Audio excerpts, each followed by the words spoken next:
Vamos a Lucas capítulo 17, versículo 11, del 11 al 19.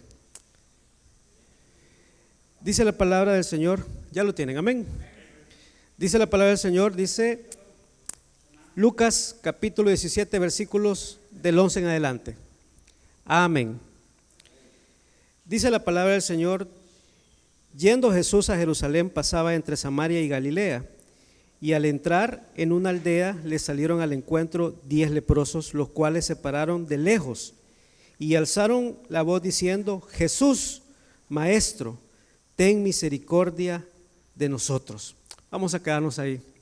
Vamos a orar. Buen Dios y Padre nuestro, te damos gracias en esta hora por tu palabra. Te pido que sea para cada uno de nosotros un consejo, Padre, y que no solamente podamos meditar en él, sino que también sacar lecciones, Señor, importantes para nuestra vida. Que aprendamos, Señor, a tener el sentido de agradecerte por todo lo que tú eres en cada uno de nosotros, por todas tus bondades, por todas tus misericordias. Bendice a cada uno de mis hermanos que aquí se encuentran, bendice a sus familias, y que todo, Padre, sea para provecho nuestro. En el nombre de Jesús hemos orado. Amén y amén. Este es un pasaje de la palabra del Señor que creo que ya muchos lo hemos leído, ya muchos hemos escuchado alguna prédica acerca de él. Incluso cuando estábamos pequeños en escuela dominical siempre nos hablaron acerca de los 10 leprosos, lo que sucedió en este pasaje de la palabra del Señor. Pero lo voy a leer nuevamente y dice: yendo Jesús a Jerusalén, pasaba entre Samaria y Galilea, y al entrar en una aldea le salieron al encuentro 10 hombres leprosos, los cuales se pararon de lejos y alzaron la voz diciendo: Jesús, Maestro, ten misericordia de nosotros. Hace unos años atrás yo me encontraba en un supermercado y escuché a lo lejos que me dijeron: hola, Yoalmito, me dijeron. Y yo volteé a ver, ¿verdad? Porque a mí me dicen de cariño, las personas que ya me conocen ya de mucho tiempo me dicen Yoalmito. Y cuando volteé a ver, me di cuenta que era la licenciada Estela de Abarca. Y cuando yo la volteé a ver, yo la saludé, y ella pues muy contenta me preguntó que cómo estaba mi familia. Y en lo que íbamos caminando con la carretilla hacia la caja, me dijo: mire, me dijo, Yoalmito, de cariño, echemos estos juguitos, echemos estas galletitas. Y yo: vaya, gracias, le dije yo, bien agradecido, porque ella me estaba poniendo cosas en la carretilla. Cuando ya íbamos pasando a la caja, recuerdo yo que ella me dijo: ¿y usted tiene membresía? Me dijo, para pagar acá, me dijo. Y yo le contesté: fíjese que no, esta aquí me la ha prestado un familiar, le dije, para poder hacer aquí las compras. No, me dijo, eso no puede ser así. Después me dijo: nos vamos allá atrás, me dijo, allá donde se adquieren las membresías, y yo le voy a comprar una, me dijo. Vaya, gracias, le dije yo. Pues yo estaba sorprendido por tantas bendiciones que estaba recibiendo yo en ese momento. Y bueno, y fue así que recibí tantas, como les comento, tantas bendiciones de esta persona. Y pasó el tiempo, ¿verdad? Y resultó ser que más adelante la licenciada de Abarca, ya les voy a comentar por qué le llamo así, teníamos con ella un amigo en común, porque esta persona, amigo en común, trabajaba con ella, trabajaba en la misma institución donde esta persona trabajaba. Y entonces viene mi amigo y me dijo: fíjate que un día que estaba hablando con vos por teléfono, tenía yo aquí a la par a Estelita, y oyó tu nombre, me dijo, y como tu nombre no es común, ella me preguntó: Yoalmo Cabrera. Sí, le dije, pero, y ya le comenzó a decir ya mis características. Le digo: pues estamos hablando del mismo. Dice que le dijo ella. Para no hacerle largos la historia, viene mi amigo en ese entonces y me dijo: fíjate que Estelita me ha dicho que nos va, que quiere hacer un almuerzo en la casa. y que te quiere invitar. Así no le dije yo, ¿y cómo la conoces? Y ya me explicó, ¿verdad? Que eran compañeros de trabajo. Y fue así, un sábado por la tarde ella pues organizó un almuerzo, estaba el esposo de ella, estaba la hija, mi amigo y yo, y comimos hasta que quedamos saciados. Pero lo que resulta es de que ya al final, ya casi de la reunión que tuvimos, viene ahí mi amigo intrigado y me preguntó, bueno, ¿y por qué tanta gratitud? ¿Por qué tantos favores de ella hacia ti? Y entonces comienza esta señora a contarle de que, mira, le dijo, Boris, fíjate que gracias a Dios, le dijo, primero gracias a Dios, y le dijo, y gracias también a una persona que me ayudó mucho en mi vida, que si no hubiera sido por ella, pues yo no hubiera primero comprado acá donde yo vivo, porque yo compré aquí fruto de mi trabajo. No solo eso, sino que me permitió también seguir yo estudiando, me permitió graduarme, me permitió formar una familia, y todo eso pues yo lo guardo muy profundo dentro de mi corazón. Le dijo, porque fíjate que cuando yo era joven, le comenzó a relatar ella, mi primer trabajo yo lo hice en un despacho contable. Yo era una cipota, le dijo, de 15, 16 años, y entré a trabajar a ese despacho contable. Pero la persona, le dijo, que dirigía ese despacho, después fue nombrado para que dirigiera una institución. Entonces, esta persona me llevó a mí a esta institución y yo comencé a trabajar también ahí con él. Comencé contestando el teléfono, recibiendo recados, haciendo cosas, me dijo, básicas, pero más sin embargo todo ese tiempo que fue pasando el tiempo, y como los periodos terminan, ¿verdad? Los nombramientos terminan cuando ya cambian, ¿verdad? Ya sea de periodos, digámoslo así, pues esta persona se fue, ¿verdad? Ya dejó la institución, pero esta persona se quedó, hermanos, trabajando. Y tal fue el caso que no solo se quedó contestando el teléfono, sino que esta persona posteriormente subió a otra posición, siguió estudiando. Esta persona se graduó en ciencias jurídicas. Por eso les comencé diciendo la licenciada de Abarca, porque ya no solamente ya era la señora Estela, sino que ya era la licenciada que había estudiado con su esfuerzo, que se había superado, que había llegado a otra posición más. Y lo que sucedió es de que esta persona que le había ayudado a ella tanto era mi abuelo. Y entonces ella tenía tanta gratitud para conmigo que ya mi abuelo ya había muerto. Mi abuelo murió, si no recuerdo, en el año 95. Muchos años habían pasado, pero la gratitud todavía de esta señora era tanto que ella quería reconocerlo, ¿verdad?, hacia mi persona. Entonces, hoy en la mañana, todas las oraciones que tuvimos hoy a las 6 de la mañana, los 3 hermanos que pasaron a orar, hubo un común denominador que yo escuché en cada uno de ellos y fue: Señor, gracias. ¿Por qué gracias? Uno decía: Señor, gracias por la salud, gracias por la vida, gracias por permitirnos estar acá, gracias por el trabajo. ¿Por qué? Porque nuestra vida, hermanos, es una constante gratitud al Señor por todas las bendiciones que Él ha dado a nuestra vida. Hemos recibido bendiciones del Señor cada uno de los que estamos acá. Amén. Incontables bendiciones del Señor. Y es por ello, hermanos, que en esta ocasión brevemente quiero compartirles bajo el tema: haz algo en gratitud a Dios. Amén. Voltea a ver al hermano que tenga a la par y diga: haz algo en gratitud a Dios. Amén.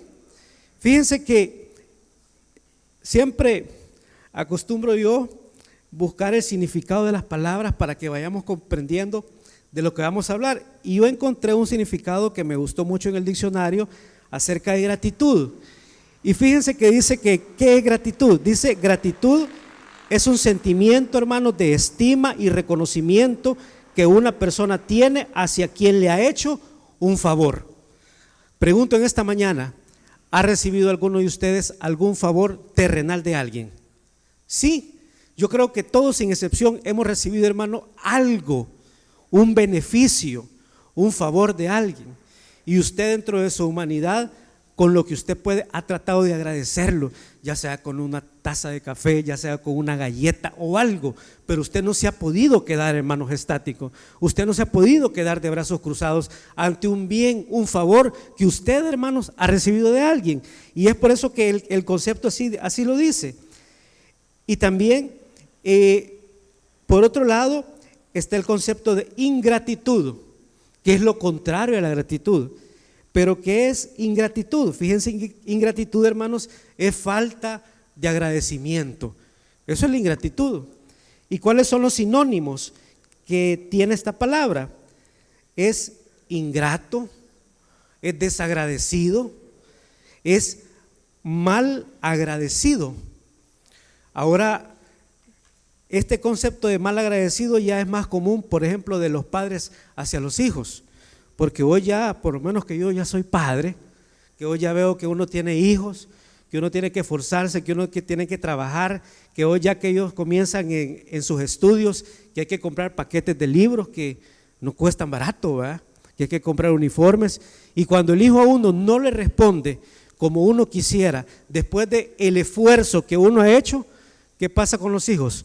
Hay una ingratitud de parte de ellos, hay un mal agradecimiento y uno no espera de que los hijos a uno le paguen, que se lo retribuyan. ¿Cuál es el pago de uno?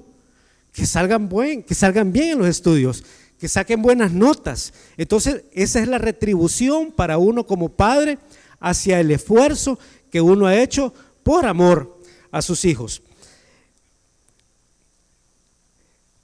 Dice el versículo 12 que nosotros hemos leído, dice: y al entrar en una aldea le salieron al encuentro, dice, 10 leprosos, los cuales se pararon de lejos y alzaron la voz diciendo: Jesús, Maestro, ten misericordia de nosotros.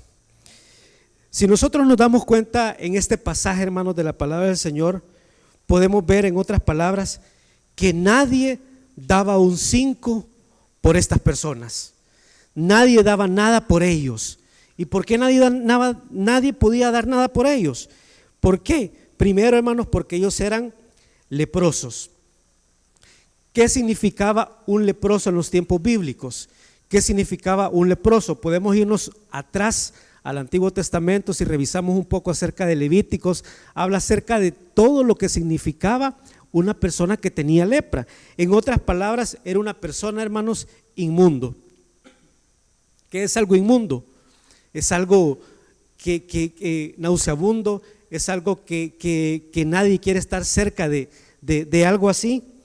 Pero no solo eso, sino que estos pobres hombres, digámoslo así, también, hermanos, estaban apartados, estaban alejados, porque dice acá la palabra del Señor que cuando el Señor llegó al encuentro, ellos estaban en una aldea, ellos estaban separados.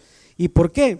Porque ellos, hermanos, no se podían acercar a la gente, ellos no tenían acceso a la gente. Y es por eso que dice en la palabra, en lo que nosotros acabamos de leer, dice que estos 10 hombres, dice, se pararon de lejos. ¿Qué tan lejos estaban estos hombres? Yo cuando estaba leyendo hoy este pasaje, siempre uno encuentra algo distinto. Y yo me puse a pensar lo siguiente: para mí lejos podría ser, por ejemplo, de aquí a donde está el hermano Javier. Estamos lejos, pero también lejos puede ser de aquí a donde están los baños. Pero también, si vemos el concepto de lejos, podría ser también de aquí donde estoy parado hacia el portón de la entrada principal.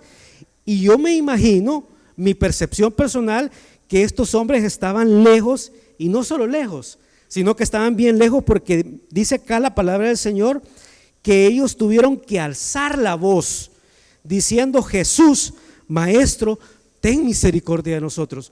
No solo le hablaron a Jesús, no solo pidieron auxilio al Señor, sino, hermanos, que tuvieron que alzar la voz. En otras palabras, estos hombres tuvieron que gritar, tuvieron que exclamar a gran voz. ¿Y por qué les digo esto, hermanos? Porque nosotros, hermanos, cuando le clamamos al Señor, cuando buscamos al Señor, tenemos que clamarle, tenemos que alzar nuestra voz, tenemos que decir: Señor, aquí estoy, escúchame, óyeme, te necesito sobre todo tu auxilio. Pero Eso es, hermanos, lo que significaban estos hombres. Eran personas que no valían nada, eran personas que estaban relegadas, eran personas excluidas, eran personas marginadas. Pero ¿qué es lo que sucede hoy en día?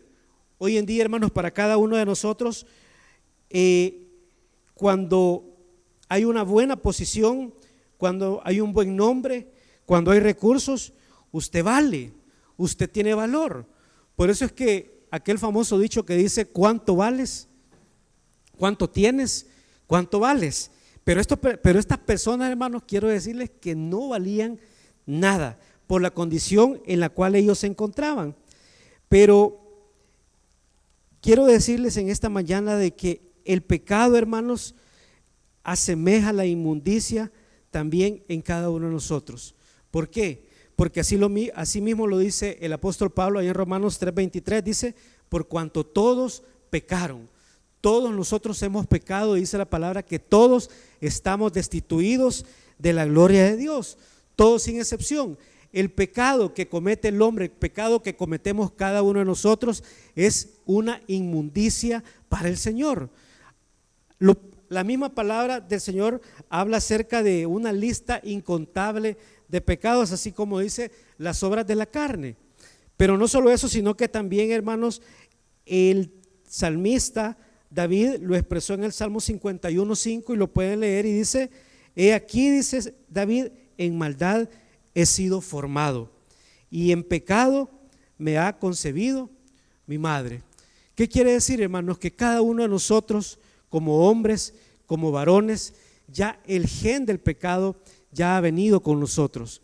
¿Por qué? Porque ya es un gen que hemos heredado desde Adán. El Señor a usted y a mí, quiero decirle en esta mañana, que nos creó para ser eternos. El Señor nos creó con un propósito eterno, pero el pecado, a raíz que el pecado entró, es de que ya el hombre, ya a raíz del pecado ya se enferma, ya vinieron las enfermedades físicas, obviamente la enfermedad espiritual, y eso ha cortado los años de vida para cada uno de nosotros. Pero ese no fue el propósito original del Señor. El Señor quería que el hombre fuera eterno, pero no solo eso, sino que también, hermanos, el hombre constantemente, dice la palabra, de que una y otra vez comete faltas delante del Señor. Pero quiero decirles en esta mañana que para Dios cada uno de nosotros valemos mucho. ¿Y por qué valemos mucho? Porque usted y yo tenemos un precio, y el precio que Dios nos ha dado es la sangre de su Hijo Jesucristo. Amén. Por eso es de que Romanos 5:8 dice: mas Dios, dice, muestra su amor para ¿con quién? Para con nosotros, que a pesar de ser pecadores, Cristo murió por nosotros. Esa es la gran noticia, ese es el beneficio que tenemos usted y yo, hermanos, que dice la palabra del Señor, que Dios muestra su amor para con nosotros, que a pesar que cada uno comete faltas, que a pesar que cometemos pecados, dice que Cristo murió por cada uno de nosotros. Juan 3:16, que es el versículo más conocido, que dice: porque de tal manera amó Dios al mundo, que ha dado a su Hijo único, a su Hijo unigénito, para todo aquel que en Él cree, que dice, no se pierda, mas tenga vida eterna. Pero no se queda hasta ahí la palabra, sino que dice el versículo que sigue, el versículo 17, dice: porque no envió Dios a su Hijo al mundo a condenar al mundo, sino que lo envió al mundo para que el mundo fuese salvo por Él. Ese es el propósito del Señor. El propósito del Señor no es condenar al hombre, no es condenarlo, no es enviarlo a un castigo eterno, sino que el hombre proceda al arrepentimiento. Porque la misma palabra del Señor dice: porque todo aquel que en Él cree no es condenado, pero aquel que no ha creído ya ha sido condenado, porque no ha creído en el Hijo, en el unigénito Hijo de Dios. Entonces, hermanos, es importante de que nosotros aprendamos a darnos cuenta y a valorar tan grande amor que Dios ha tenido para cada uno de nosotros, que Dios, hermanos, ha tenido para la humanidad, para que nosotros tengamos ese regalo preciado de la salvación. Yo creo, hermanos, que si una buena mañana sonara su teléfono y le llamaran y le dijeran: señor Alonso Dueñas, quiero decirle de que todas sus deudas, la deuda que tiene en el banco, la deuda que tiene en la comercial, la deuda que tiene de la casa, ha sido cancelada y usted no debe nada. ¿Qué hiciera usted, hermano? Yo creo que brincáramos como conejos hasta el cielo y nos tocara la cabeza al techo de la felicidad y de la alegría de recibir una noticia así, que nos llamen y que nos digan que no debemos nada. ¿Y qué es lo que ha hecho el Señor con cada uno de nosotros? Ha hecho lo mismo. Quiero decirte, hijo mío, que tú no me debes nada, que los pecados que has cometido yo te los he perdonado. Yo te los he perdonado porque tú has buscado mi rostro, tú has abierto tu corazón y es por eso que yo te he dado la salvación a ti y no me debes nada. ¿Cuánto ha costado la salvación? La salvación es gratis. La salvación no nos ha costado nada. Pero el hecho que sea gratis para cada uno de nosotros no quiere decir que no tuvo un costo para alguna persona. Y es bien curioso porque cada uno de nosotros, por ejemplo, cuando vamos al súper, cuando compramos un producto y vemos que una botella de aceite viene ahí bandeado con otro producto, dice producto gratis. Sí, pero quiero decirles que no es gratis. ¿Por qué no es gratis? Porque alguien tuvo que pagar ese costo de eso que está en ese producto. El empresario tuvo que sacrificar algún costo para que eso fuera gratis para usted, pero para la otra persona no fue gratis. Y es lo mismo que Cristo Jesús hizo con nosotros. Él tuvo un costo que pagar, Él tuvo algo que entregar, y el Padre entregó a su Hijo, que era lo mejor que tenía, que era lo más preciado. Pregunto en esta mañana: ¿entregáramos a nuestros hijos por un bien común? Si me preguntan a mí hoy en esta mañana, yo no voy a mentir, yo no las entregara a mis hijas, porque es algo preciado. Pero Jesucristo entregó a su Hijo por amor a usted y a mí. Y entonces Dios, hermanos, siempre escucha nuestro clamor. ¿Por qué Dios escucha siempre nuestro clamor? Porque el versículo 13 ya lo hemos leído y dice: y alzaron la voz diciendo estos leprosos: Jesús, Maestro, ten misericordia de nosotros. Jesús, hermanos, siempre escucha. Jesús siempre oye. Cuando usted y yo le hablamos al Señor, cuando usted y yo lo buscamos en oración, cuando usted le clama a Él, quiero decirle en esta mañana que Jesús siempre lo oye. Jesús siempre escucha su oración y el Señor siempre tiene una respuesta para usted. Siempre no va a ser la respuesta que yo quiero oír, no va a ser la respuesta que yo quiero escuchar, sino la voluntad perfecta que dice el apóstol Pablo en Romanos, que la voluntad de Él es agradable y perfecta para cada una de nuestras vidas. Entonces, pero no solo eso, sino que también hay otra actitud que debemos de tener, y es reconocer que solo, hermanos, la misericordia de Dios puede hacer un milagro en nuestra vida. ¿Por qué? Porque ellos dijeron de esta manera: Jesús, Maestro, ten misericordia de nosotros. Cuando nosotros le clamamos al Señor por algo que necesitamos, primero apelamos a su voluntad, porque Dios, como todos lo sabemos, es soberano.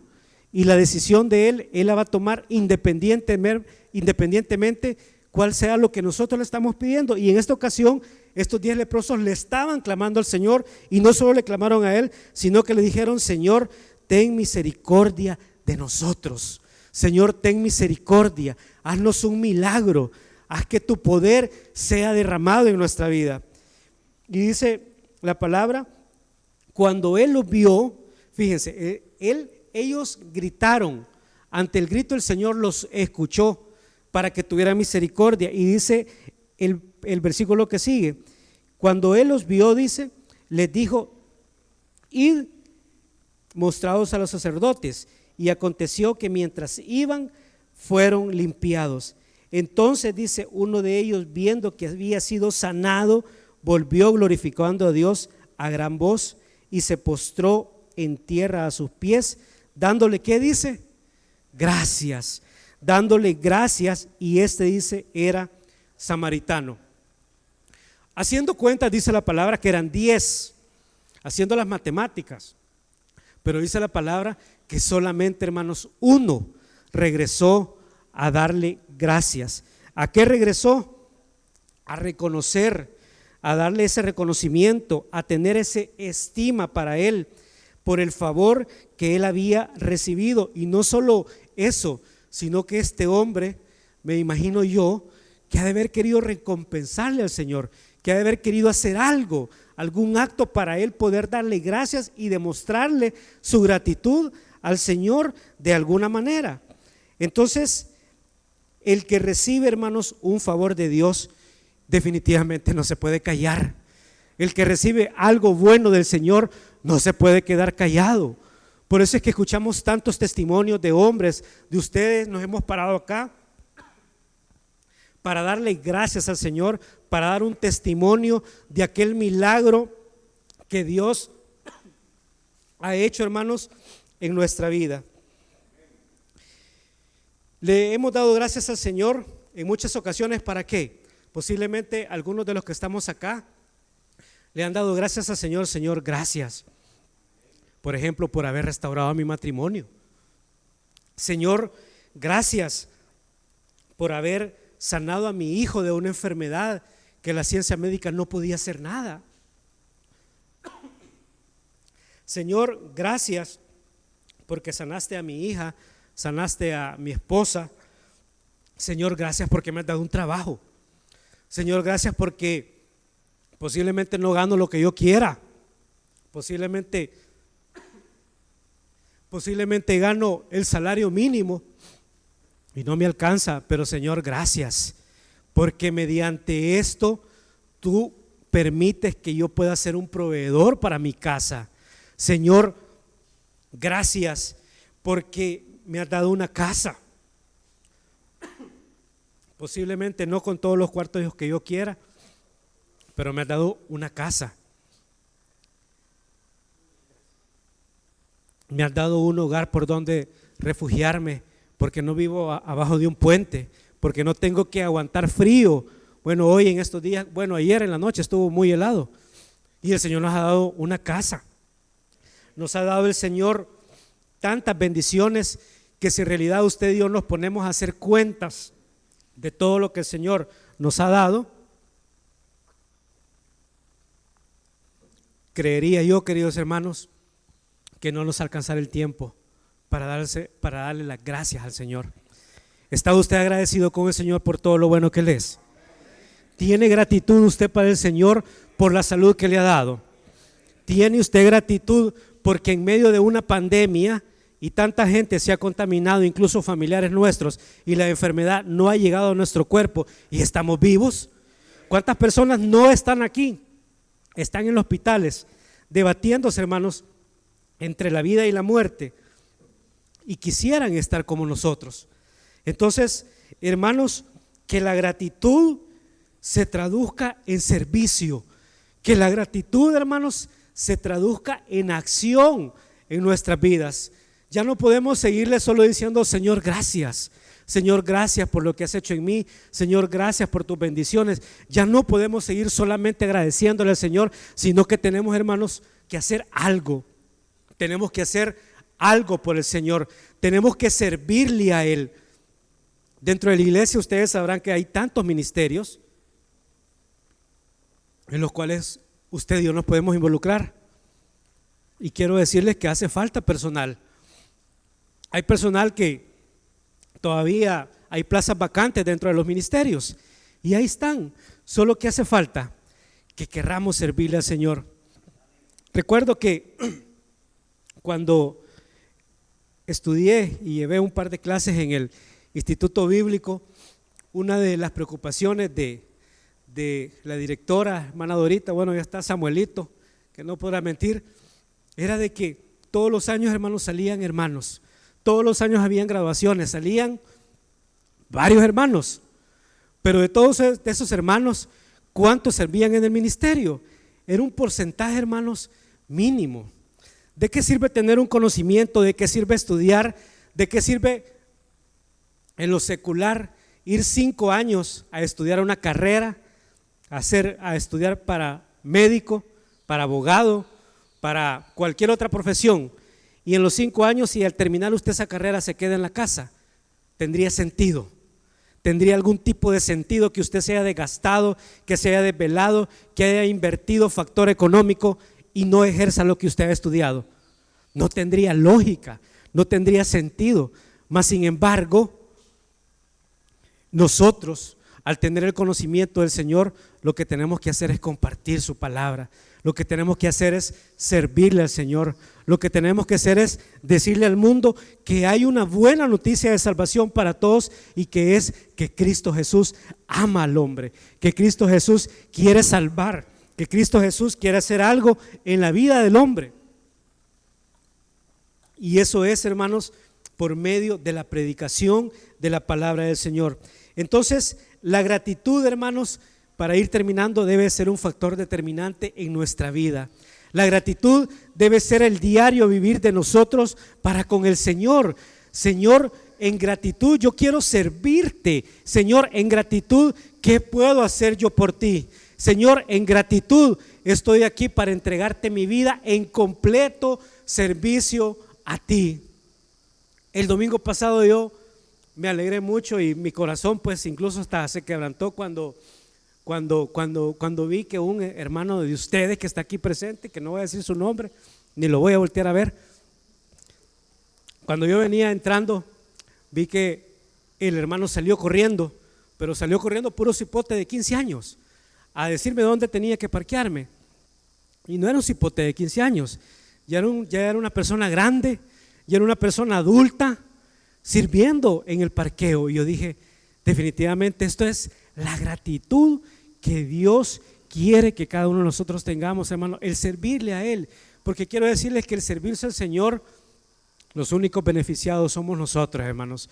Cuando usted y yo le servimos al Señor, el Señor nos paga bien, el Señor paga con creces, el Señor paga con salud, el Señor hace que nuestros hijos no se enfermen, el Señor hace que usted y yo conservemos nuestro trabajo, el Señor hace que usted tenga un hogar en armonía, en amor, en paz. El Señor hace que sus hijos le obedezcan. El Señor hace tantas cosas, hermanos, cuando usted aprende a ser agradecido con el Señor. Y la gratitud es aprendida, porque el apóstol Pablo lo dijo, he aprendido. ¿A qué dijo el apóstol Pablo? He aprendido a vivir cual sea mi situación. ¿Por qué? Porque él había tenido, y en el tener le dio gracias al Señor, y cuando no tuvo también le dio gracias al Señor. ¿Por qué? Porque en todo momento debe de estar nuestra gratitud al Señor, cuando tengamos, cuando no tengamos. Su palabra dice, aunque no hayan vacas en los corrales, aunque no haya alimento, aunque no hayan granos, con todo dice, yo me alegraré en Jehová, en el Dios de mi salvación. Y es por eso, hermanos, que el deseo nuestro es que cada uno de nosotros aprendamos, hermanos, a que esa gratitud se convierta en acción, a que esa gratitud se convierta en movimiento, a que esa gratitud queramos nosotros, hermanos, diariamente tener ese corazón para el Señor. Y quiero finalizar con este salmo que lo encontramos en Salmos capítulo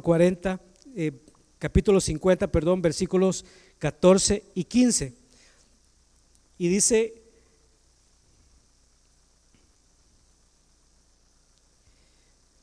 Salmo 40,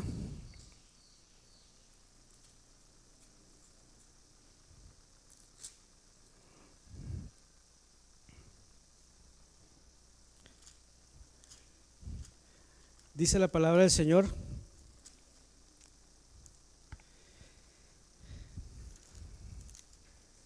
Salmo 50, 14, 15 dice: sacrifica a Dios alabanza y paga tus votos al Altísimo, e invócame en el día de la angustia, yo te libraré y tú me honrarás. Amén. Mire qué precioso el Señor.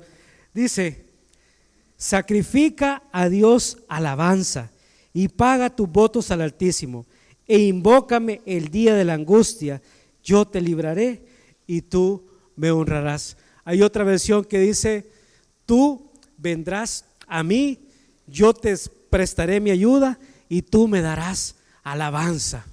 Así que, hermanos, que este sea el deseo de nuestro corazón, que después de tantas bendiciones, después de todo lo que el Señor Jesucristo ha hecho con cada uno de nosotros, aprendamos, hermanos, a ser agradecidos, a tener una gratitud para el Señor, pero que esa gratitud se vea en acción, en servicio al Señor, que busquemos algo que hacer,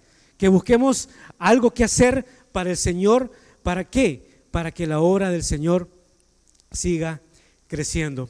Buen Dios y Padre nuestro, te damos gracias en esta hora, gracias por tu palabra, gracias porque tu consejo siempre es un consejo sabio para cada uno de nosotros.